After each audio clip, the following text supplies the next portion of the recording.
मकर राशि वालों 17 फरवरी को सूर्य ग्रहण पड़ रहा है। और ये जो सूर्य ग्रहण है ये आपको किसी पारिवारिक संपत्ति के विवाद में फंसा सकता है, या आपके ससुराल की कोई प्रॉब्लम में आपको जाना पड़ सकता है, या आपको ये जो ग्रहण है किसी भी प्रकार से विवादों में घेर सकता है। तो दोस्तों, ये जो ग्रहण 17 फरवरी को आ रहा है ये पंच ग्रह योग भी निर्माण कर रहा है, जो इस ग्रहण के असर को कई गुना बढ़ाने वाला है। मैं आपको इस वीडियो में ये बताने वाला हूँ कि ग्रहण से आने वाले 15 दिनों में आपके जीवन में क्या होगा और आपको क्या सावधानी रखनी चाहिए, और मैं आपको एक शानदार उपाय भी दूंगा जिससे आप अपने इस ग्रहण के पीरियड को अच्छे तरीके से निकाल सकें, एक पॉजिटिव तरीके से आपको फायदा हो सके। तो दोस्तों, जैसे मैंने आपको बताया कि ये जो पंच ग्रह योग है ये आपके सेकेंड हाउस में इसका निर्माण हो रहा है। तो पहले हम इसके नक्षत्र गोचर की बात कर लेते हैं, क्योंकि जब भी ग्रहण का असर होता है तो नक्षत्रों का आधार लेना बहुत जरूरी है। तो मैं ये कहना चाहता हूँ कि मंगल जो है वो धनिष्ठा नक्षत्र में है। ग्रहण जो सूर्य चंद्रमा जो ग्रहण लग रहे हैं दोनों आपस में मिलके, तो सूर्य चंद्रमा धनिष्ठा नक्षत्र में ही है और वो मंगल का नक्षत्र है, जो कि मंगल आपके एग्जाल्टेड होके लगन में बैठा हुआ है। शुक्र जो है वो सद्विषा नक्षत्र में है। राहु जो है वो सद्विषा नक्षत्र यानी अपने ही राहु के नक्षत्र में है। शनि उत्तर भाद्रपद नक्षत्र अपने ही नक्षत्र में है। केतु शुक्र के नक्षत्र में है और बृहस्पति देव पुनर्वसु नक्षत्र में है, जो कि बृहस्पति का ही नक्षत्र है। तो कई सारे ग्रह आप देख रहे हैं कि सब अपने अपने नक्षत्र में है, ये बहुत अच्छी बात है। लेकिन ग्रहण का जो मेजर पॉइंट आ रहा है वो सेकंड हाउस और लगन आ रहा है। तो लगन में मंगल उच्च का होने से ये होता है कि कई बार हम अपने ओवर कॉन्फिडेंस के कारण या एक एरोगेंस के कारण हम वाद विवाद में अपनी टांग फंसा लेते हैं, ऐसा होता है। और ये ग्रहण इसी बात को लेके आ रहा है। आपको इस बात का पूर्ण रूप से ध्यान रखना है कि जैसे ही 17 फरवरी आती है ग्रहण लगता है और उसके आने वाले 15 दिनों तक आपको किसी प्रकार से कोई वाद विवाद में नहीं उलझना है। चाहे आपको बुलाया जाए, ऐसी स्थिति बन सकती है कि लोग बुलाते हैं कि आ जाओ हमारी चीज़ों को सुलझा दो, इस तरह से मैटर क्रिएट होता है लाइफ में, ऐसे सर्कमस्टांसेस क्रिएट होता है कि आप किसी भी तरीके से वाद विवाद में फंस जाएं। आपको उसमें नहीं फंसना है, ये आपको प्रायोरिटी रखनी है, इस बात का आपको ध्यान रखना है। और मैं एक थोड़े अपने टॉपिक वाइज भी मैं कुछ बातें आपको क्लियर कर देता हूँ। जैसे अगर हम हेल्थ की बात करें तो हेल्थ के मैटर में ये ग्रहण का असर बहुत ज़्यादा नहीं पड़ने वाला है, एक एवरेज ही असर पड़ेगा।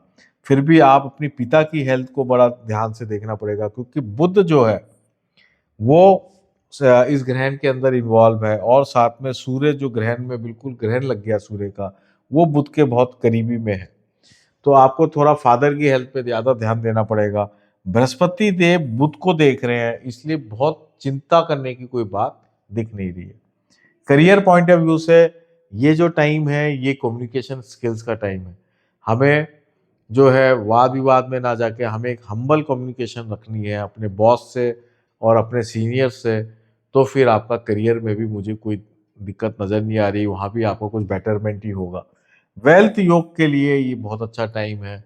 अगर आप कोई लीगल बैटल फाइट कर रहे हैं और लीगल मैटर है, तो हो सकता है कि लीगल मैटर आपके पक्ष में बन जाए, क्योंकि ये पंचग्रह योग जो है लीगली आपको जिताने के लिए बिल्कुल उत्तम योग है। इसमें कोई प्रॉब्लम नहीं है, यहाँ आपको ग्रहण मदद कर रहा है। रिलेशंस की अगर हम बात करें तो ये एक एवरेज टाइम है, एरोगेंस से बचना है, बाकी कोई दिक्कत है नहीं।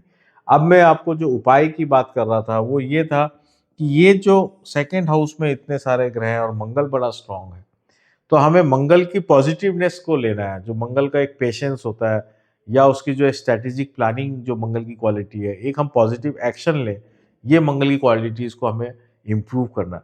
जिस दिन ग्रहण हो रहा है 17 फरवरी को, उस दिन अमावस्या की एंड है और प्रतिपदा की बिगनिंग है, उसमें ये ग्रहण हो रहा है। तो ये एक बहुत श्रेष्ठ समय होता है जब हम साधना करें, साधना करके हम किसी मंत्रों को सिद्ध कर लें या उसका बेस्ट बेनिफिट उठा लें। हजारों गुना ज़्यादा अच्छा रिजल्ट मिलता है। किसी भी प्रकार का मंत्र जाप या आध्यात्मिक का कोई भी साधना आप करेंगे, इसका हजारों गुना रिजल्ट मिलेगा। तो आपको क्या करना है इस दिन, या तो आप सिंपल से सिंपल, मैं आपको साधना बता रहा हूँ कि हनुमान चालीसा, हनुमान जी का आपको साधना करनी है। तो हनुमान चालीसा का आप 51 पाठ या 108 पाठ ये 17 तारीख को ही करें, जिस दिन ग्रहण है। तो जिस दिन टाइम निकाल के आप कर लें तो आपको 6 महीने तक इसका प्रोटेक्शन मिलेगा। कितनी बड़ी बात है। ग्रहण का जो एक रिजल्ट होता है वो 6 मंथ तक होता है। 15 डेज तो बहुत स्ट्रॉन्ग रिजल्ट आता है, फिर धीरे-धीरे डाइल्यूट हो जाता है और उसका असर 6 महीने तक रहता है। तो आपको मंगल के संबंधित जो हनुमान चालीसा का पाठ है वो आप कर लें 108 या 51 बार, ताकि 6 महीने, एक बार करेंगे, एक दिन करेंगे, हज़ारों गुना रिजल्ट मिलेगा, 6 महीने तक प्रोटेक्शन मिलेगा।